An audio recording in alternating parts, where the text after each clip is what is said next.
하나님의 말씀 함께 보겠습니다. 하나님의 말씀은 요한복음 2장 23절부터 25절의 말씀입니다. 신약성경 145면에 있는 요한복음 2장 23절부터 25절의 말씀입니다. 이 계시의 말씀을 읽을 때 하나님의 음성이 여러분 마음 깊은 곳에 들려지길 원합니다. 6월절에 예수께서 예루살렘에 계시니 많은 사람이 그의 행하시는 표적을 보고 그의 이름을 믿었으나 예수는 그의 몸을 그들에게 의탁하지 아니하셨으니 이는 친히 모든 사람을 아심이요 또 사람에 대하여 누구의 증언도 받으실 필요가 없었으니 이는 그가 친히 사람의 속에 있는 것을 아셨음이니라. 아멘. 이것은 하나님의 말씀입니다. 우리는 사람을 대할 때 그 얼굴을 봐요. 안색을 보는데 좀 어둡고 힘들어 보이면 아마 문제가 있는가 보다 이렇게 생각도 합니다.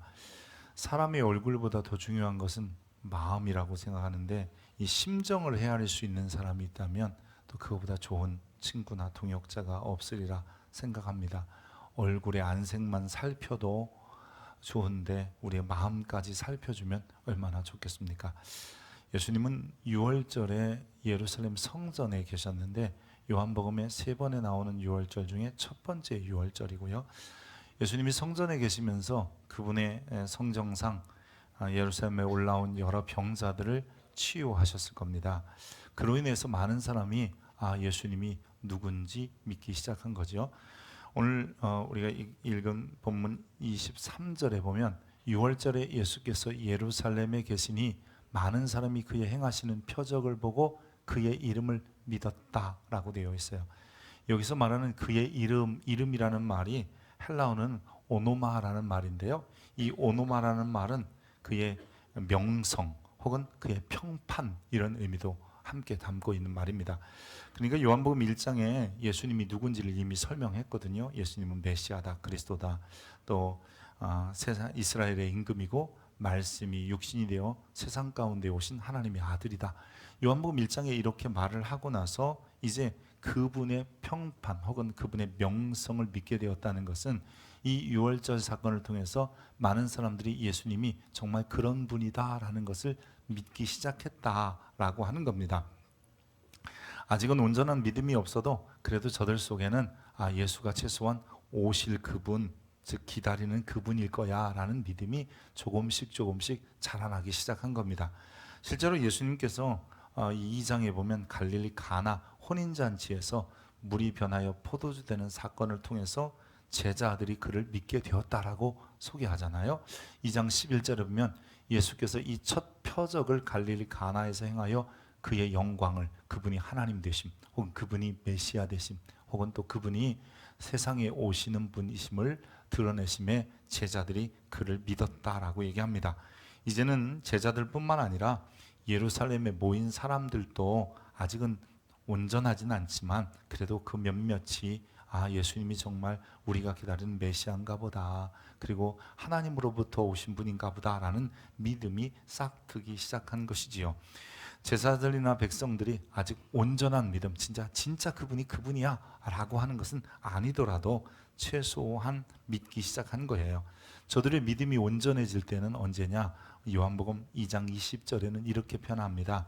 죽은 자 가운데서 살아나신 후에야 제자들이 진짜구나, 이분이 정말 메시아구나, 이분이 정말 하나님의 아들이었구나라는 믿음을 갖게 되었습니다.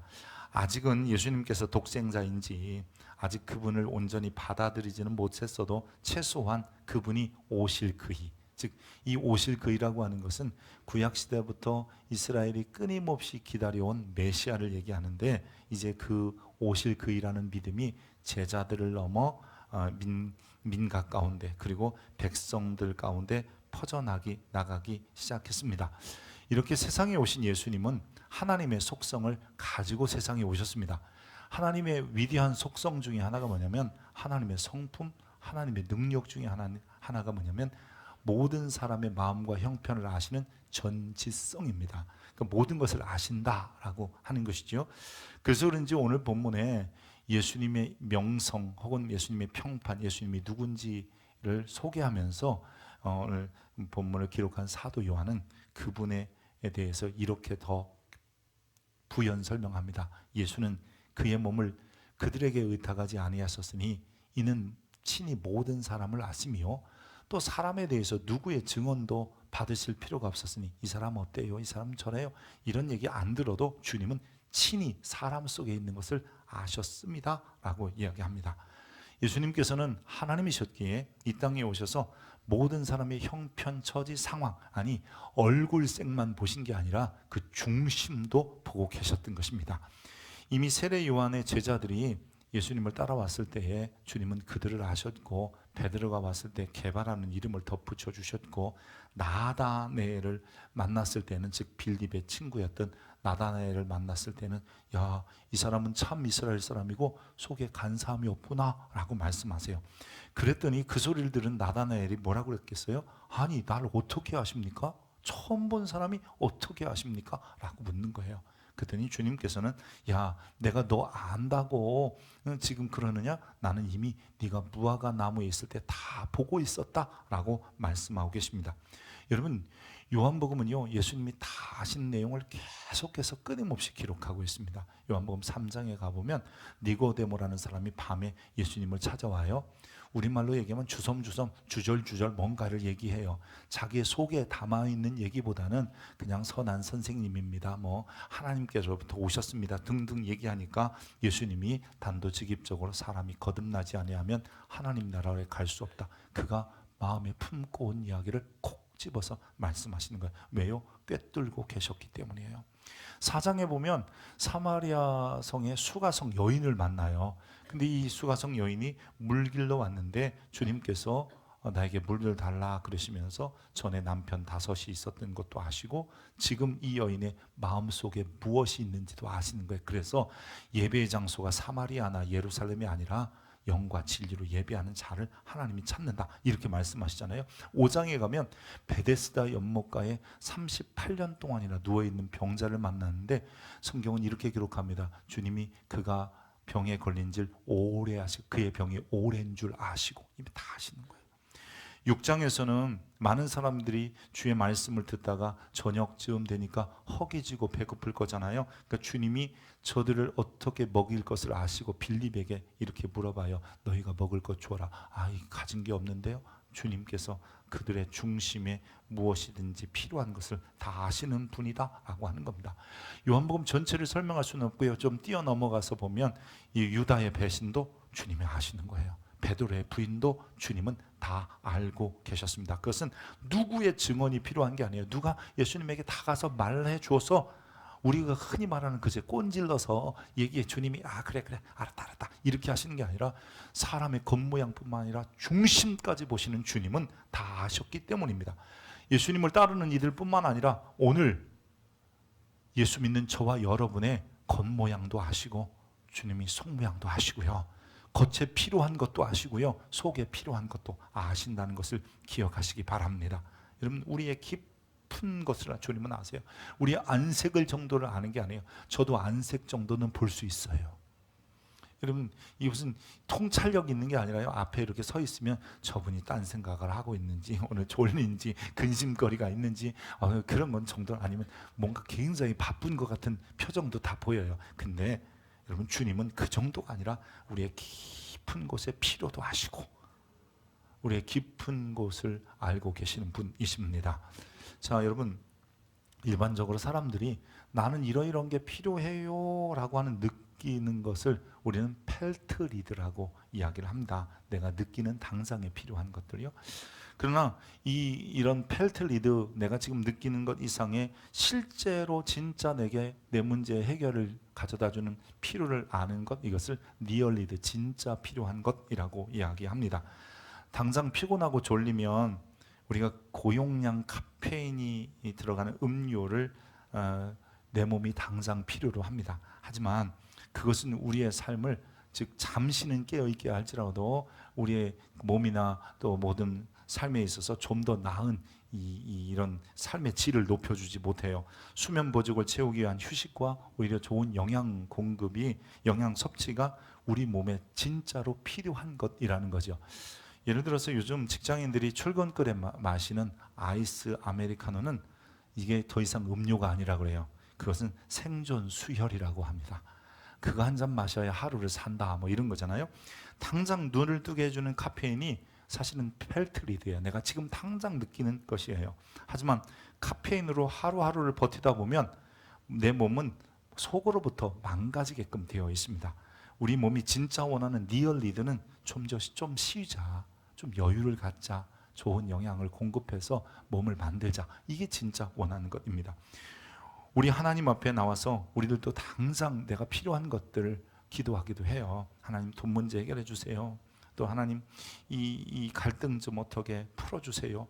뭐 하여튼 이 카페인 같은 응답을 우리가 구하기도 합니다. 하지만 주님은 우리가 당장 깨어있는 것보다 우리 영혼이 건강하게 되는 회복, 즉 영적인 쉼과 생명의 떡이 필요하듯 우리에게 무엇이 필요한지를 먼저 알고 채우시기를 원하신다는 겁니다. 아신다는 것은 채우신다는 거예요. 선교사님들이 선교지에 가면요, 사역을 시작하면서 현지인들, 즉 선교의 대상이 당장 필요로 하는 것들이 눈에 보이기 시작합니다. 예를 들어서 더 먹을 것이 없는 사람들도 보이고요, 또 글을 알지도 못해서 손해보는 사람들도 보이고요, 또 식수, 먹을 물조차도 없는 지역도 있고요, 의료 혜택이 전혀 없고, 그리고 사회적 불평등들이 선교사의 눈에 현지인들을 이 어려움이 겪고 있는 것을 보이기도 합니다. 그래서 그 문제를 해결하기 위해서 우물도 파주고요, 병원도 설립해주고, 학교도 지어주고, 뭐 여러 가지 일들을 하는 겁니다. 현지인들이 당장 필요한 것들이라고 말하고 있기 때문에 그것들을 해결해 주죠. 하지만 만약 선교사가 단지 그러한 문제, 저들이 느끼고 있는 당장의 문제만 해결해 준다면 사회사업이에요. 혹은 그것은 인도주의적인 활동에 불과한 겁니다. 선교사들은 그 현지인들이 느끼는 펠트 니드를 통해서 복음의 접촉점을 갖는 거죠. 즉 우물도 파주고 양식도 공급해주고 옷도 좀 나눠주고, 그러나 근본적으로 인생이 정말 필요한 문제, 저들은 겉으로는 옷 주세요, 겉으로는 배고파요, 겉으로는 지금 병들어 죽겠어요 하지만 저들의 중심 속에서 외치는 소리는 뭐냐면 복음을 주세요, 나는 예수가 필요해요, 이런 소리를 선교사가 듣고 오히려 그들에게 옷도 또 의료 혜택도 주지만 정말 줘야 될 복음의 메시지를 주게 되는 겁니다.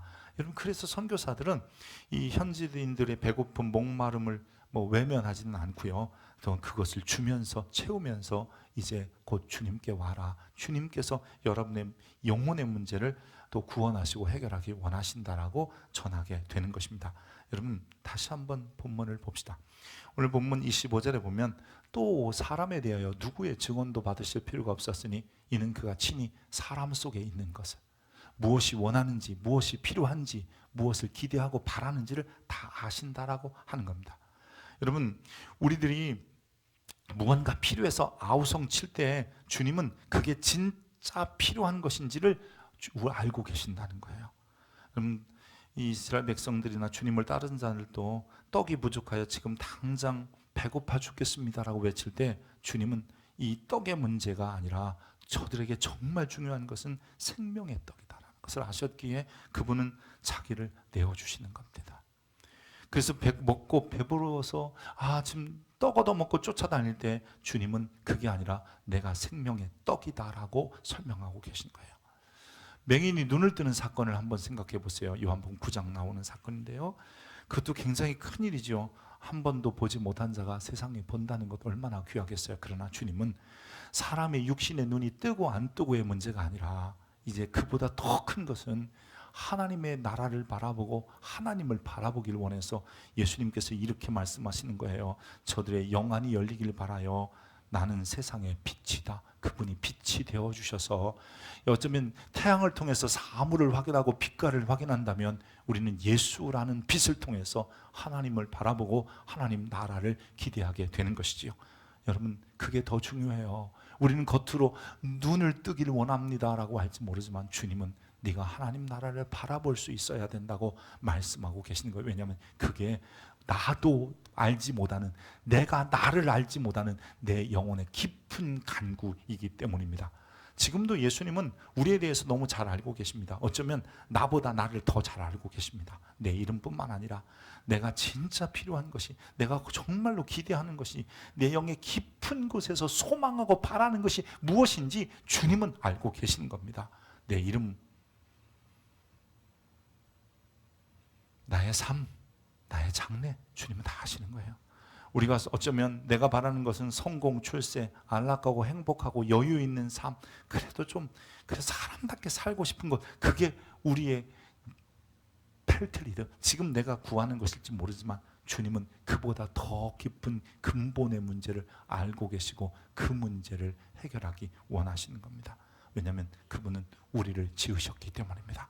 그러기에 누구보다도 우리를 잘 아시고, 심지어는 내가 느끼지보다는 내 영의 깊은 간구를 내가 알지 못해서 그저 춥다 덥다 매일 이런 이야기만 하고 있을 때 주님은 그렇게 말씀하지 않으시고 너희 속에 무엇이 필요한지를 말씀하시면서 그것을 깨닫고 알기를 바라시는 겁니다. 하나님은 세상에 오셔서 피조 잃은 인간의 깊은 곳을 살피셨으며 지금 성령 하나님께서도 우리 가운데 함께 하셔서 우리의 깊은 간구를 정말 우리가 지금 느끼는 정도가 아니라 내게 정말 필요한 것이 무엇인지를 깨닫게 하십니다. 여러분 잘 아는 것처럼 마태복음 6장에 보면 이런 말씀이 있습니다. 그러므로 그들을 본받지 말라. 구하기 전에 너희에게 있어야 할 것을 하나님 너희 아버지께서 아시느니라. 여러분 이것은요 다 알으니까 기도하지 말라 이런 뜻도 아니고요, 진짜 필요한 것이 무엇인지 주님이 아신다는 뜻이에요. 우리가 구하기 전에도 주님은 우리 마음을 다 아시는 거예요. 그래서 어쩌면 우리의 간구는 어떤 게 최고 좋은 것이냐면, 뭐 우리 잘 아는 것처럼 아버지의 뜻을 구하는 것이라고 하잖아요. 내가 겉으로 느끼는 게 아니고 내 중심과 내 심령 속에 정말 바라는 무엇을 깨닫고 기도하는 게 바른 기도인 거예요. 여러분 이와 같이 성령도 우리의 연약함을 도우시나니 우리가 마땅히 기도할 바를 알지 못해서 내가 뭘 기도할지 몰라서 맨날 먹을 것 주세요, 입을 것 주세요, 무엇을 먹을까 무엇을 입을까, 그게 우리의 소망이잖아요. 좀 더 안락한 환경을 주시고 좀 편안한 관계를 주시고 갈등은 해결해 주시고, 이런 것 가운데서 주님께서 우리 가운데 역사하셔서 진짜 구할 것이 그거냐라고 묻고 계시고 알게 하신다는 거예요. 심지어는 성령이 말할 수 없는 탄식으로 우리를 위하여 친히 간구하신다는 것은 너 그게 필요한 게 아니잖아, 넌 그것보다 더 중요한 게 있잖아 라고 말씀해 주신다는 거예요. 그래서 좀 더 나은 기도자는 이것을 쉽게 깨달아야 해요. 그리고 그것을 구할 수 있는 성도가 되어야 되는 거예요. 아멘입니까? 어쩌면 내가 느끼는 필요보다 내 영혼의 깊은 간구에 주님은 응답하시기를 원하시는 거예요. 눈에 보이는 필요만을 구하는 것이 아니라 우리의 중심과 영혼 깊은 곳에서 외치는 필요를 찾아 구할 수 있는 성도들이 되어야 되는 거지요. 주님 빵 주세요 그랬더니 내가 생명의 떡 아니냐라고 말씀하시는 그 소리를 들을 수 있어야 돼. 그 주님 내게 생명의 떡이 필요합니다. 주님 내가 좀 세상을 보기를 원합니다. 그럴 때 주님께서 이렇게 말씀하십니다. 그거 바라보지 말고 나를 좀 바라봐라. 내가 하나님을 바라볼 수 있는데 내게 빛이 아니냐?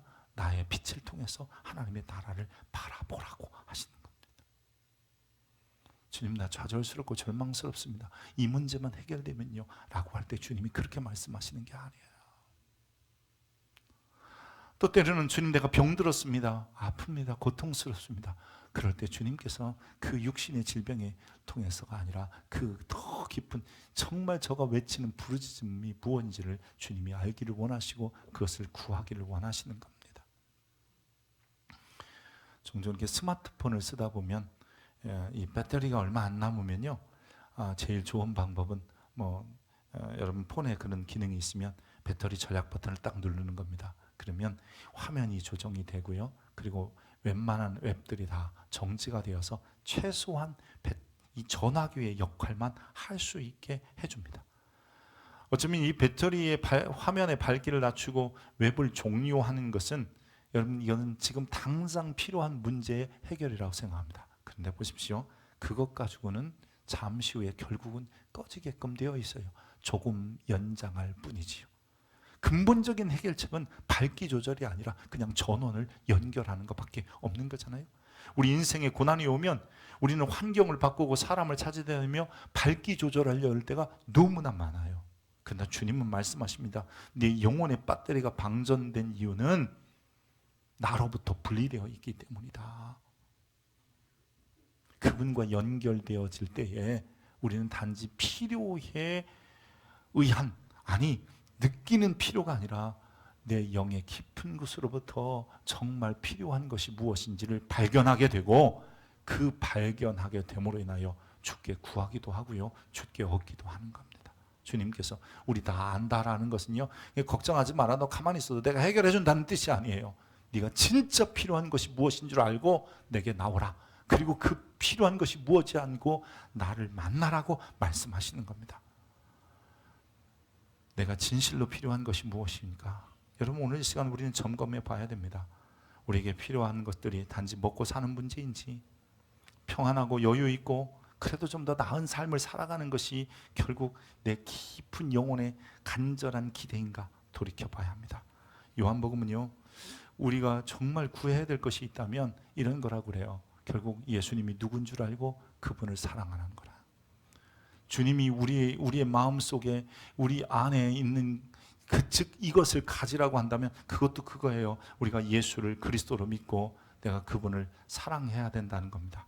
우리는 세상에 오신 하나님이 나를 구원자이시며 내가 그를 사랑하는 것이 내게 무엇보다도 먼저 필요한 것이다 라는 것을 깨닫기를 원하시는 겁니다. 그래서 요한복음의 마지막은 이렇게 끝나요. 야, 네가 나 사랑하냐? 너 정말 나 사랑하냐? 진짜로 사랑하냐? 주님은 베드로에게 네가 나를 사랑하느냐고 3번 묻고 계시는 겁니다. 주님의 명성, 주님의 평판을 아는 사람들은 결국 주님을 사랑하며 사는 것이지, 주님이 내 문제를 해결해 줄 그저 도움이나 헬퍼 정도로 전락시키는 사람이 아니라는 겁니다. 세상에 오신 주님은 우리의 문제에도 관심을 가지고 계시며, 그래 우리의 안색에도 관심을 가지고 계시지만 그보다 더 중요한 중심에 정말 우리가 원하는, 그래서 모든 피조물들이 기대하는 하나님의 아들의 나타나심을 소망하며 그분과 함께 살기를 원하시는 거예요. 그게 우리가 진짜 필요한 것이며, 그 문제를 해결하지 못하면 변화를 경험해도요, 물이 변해서 포도주 돼도 안 돼요. 못 믿는 사람은 못 믿어요. 죽은 자가 살아나도 그래도, 먹고 배불러도 눈을 떠 세상을 보아도, 초자연적인 기적을 눈앞에서 목격해도 다시 그들은 인생의 고난 속에서 허덕이게 되고, 정말 내가 뭘 필요로 한지, 무엇을 구해야 되는지 알지 못하기에 절망하게 되는 겁니다. 하나님은 인생의 고난, 육신의 필요도 아십니다만, 중요한 것은, 그보다 더 중요한 것은 창조주이시며 세상에 오신 예수 그리스도를 알고 그분을 사랑하는 것이 너의 삶의 의미다라는 것을 알기를 원하시는 겁니다. 주님이 아세요. 그래서 오신 거예요. 주님이 아세요. 그래서 십자가에 죽으시는 거예요. 주님은 아세요. 그래서 지금 우리에게 다시 한번 말씀하고 계시는 거예요. 요한복음 14장 21절 같이 한번 읽어볼까요? 나의 계명을 지키는 자라야 나를 사랑하는 자니 내 아버지께 나를 사랑하는 자는 내 아버지께 사랑을 받을 것이요 나도 그를 사랑하여 그에게 나를 나타내리라. 저는 이 말씀을 늘 이렇게 암송하기도 했고, 또 읽을 때마다 무슨 생각을 하냐면, 나도 주님을 좀 경험하고 싶다라는 생각을 해요. 여러분, 신앙의 가장 위대함이 어디에 있는 줄 알아요? 하나님이 내 삶 속에 함께 하시고, 내 삶에 개입하시고, 내 삶에 그분을 보여주시고, 그분이 나타나심에 있는 거예요. 우리는 이것을 신앙 체험이라고 하는 거거든요. 수많은 사람들이 이런 신앙 체험을 한번 못하고 믿어요. 이런 신앙 체험 못하고 그냥 열심을 내요. 여러분, 주님이 원하시는 것은, 즉 우리 신앙의 종국적인 가장 아름다운 모습은 하나님을 경험하는 데 있는 거예요. 예수님은 나보다 나를 잘 아시는 분이기 때문에 지금 눈앞에 당장 결핍된 그 문제를 해결하는 것을 넘어 내가 너희 영혼이 그렇게 간구하고 기대하는 것처럼 네 삶에 함께하기를 원하고 네 삶에 경험되기를 원한다라고 말씀하고 계시는 거예요. 하나님과의 만남, 그리고 그분을 사랑하는 삶을 통해서 우리는 종국적으로 정말 주님이 나와 함께 계시는구나, 지금 내 삶 속에 역사하시는구나를 경험할 수 있는, 이게 바로 하나님을 경험하는, 또 다른 말로 말하면 이것을 인격적 만남이라고 하는 거죠. 여러분들 그렇게 되기를 축복합니다. 이게 없는 한 우리는 덜 겁대이 것을 또 구하고 주님이 진짜 아시는가 염려합니다. 주님은요 나보다 나를 더 잘 아세요. 그래서 내게 가장 행복한 때가 언제라는 것을 아냐면 내가 구원받고 주님을 사랑할 때 나도 모르게 삶에 여유가 생기고 행복함이 생기는 겁니다. 우리는 너무 많은 일에 쫓겨요. 그리고 너무 많은 일에 관심을 두어요. 그러다 보니까 내 중심이 원하는 건 잘 몰라요. 당장 원하는, 눈앞에 당장 원하는 것에만 관심을 가져요. 그러니까 주님의 역사하심을 경험하지 못하고 주님이 함께 하심을 체험하지 못하는 거예요. 그래서 언제나 기적은 성경에나 써 있어야 되고 하나님의 임재나 나타나심은 다른 사람들의 이야기가 되는 거죠. 아니라 내가 경험해야 되는 거예요. 주님은 우리에게 우리의 입이 말하는 빵을 주세요 그럴 때 내가 생명의 빵이다. 주님은 그것이 너에게 더 중요하다는 것을 아시는 분이에요. 사랑하는 성도 여러분, 이제 주님이 나를 아시기에 어쩌면 나도 이제 주님이 아시는 것처럼 좀 주님 그것을 구하고 좀 주님 안에 살겠습니다. 이런 그 전지하신 하나님을 안다면, 그분을 만난다면 그분이 우리에게 필요한 것을 더 잘 아시잖아요. 그래서 요한복음 전체는 그 얘기를 계속해서 담고 있는 거예요. 이런 거예요. 예수가 그리스도시고 예수 사랑해라. 그게 우리가 해야 될 일이에요. 아멘입니까? 여러분 그렇게 되길 축복합니다. 기도하겠습니다. 좋으신 하나님, 우리가 살면서 예수님이 메시아이며 예수 사랑하며 사는 것이 내 인생의 가장 귀한 것임을 알게 하여 주옵소서. 지금 당장 구하는 것은 먹는 문제요, 갈등의 해결이요, 또한 질병의 치유일 수 있지만 주님께서는 그보다 너 나하고 관계를 갖자. 내가 네 구세주다. 너 날 사랑해봐라. 내가 너를 사랑하겠다 하시는, 그래서 주님께서 주를 사랑하는 자는 아버지께 사랑을 받을 뿐만 아니라 나도 그를 사랑하여 내가 그에게 나를 나타내겠다 하신 약속이 성취되게 하여 주옵소서. 사는 날 동안에 주님을 경험하기를 원합니다. 주님의 임재를, 주님이 우리와 함께 하심을 아버지 체험하며 살기를 원합니다. 주여, 우리의 기도와 간구는 아버지 다른 것에 있지 않습니다. 주님을 더욱 사랑하고 오직 나의 그리스도이심을 믿고 사는 것에 있음을 고백하오니 주여 그대로 되게 하여 주옵소서. 오늘도 주께서 함께 하실 줄 믿고 예수님 이름으로 기도합니다. 아멘.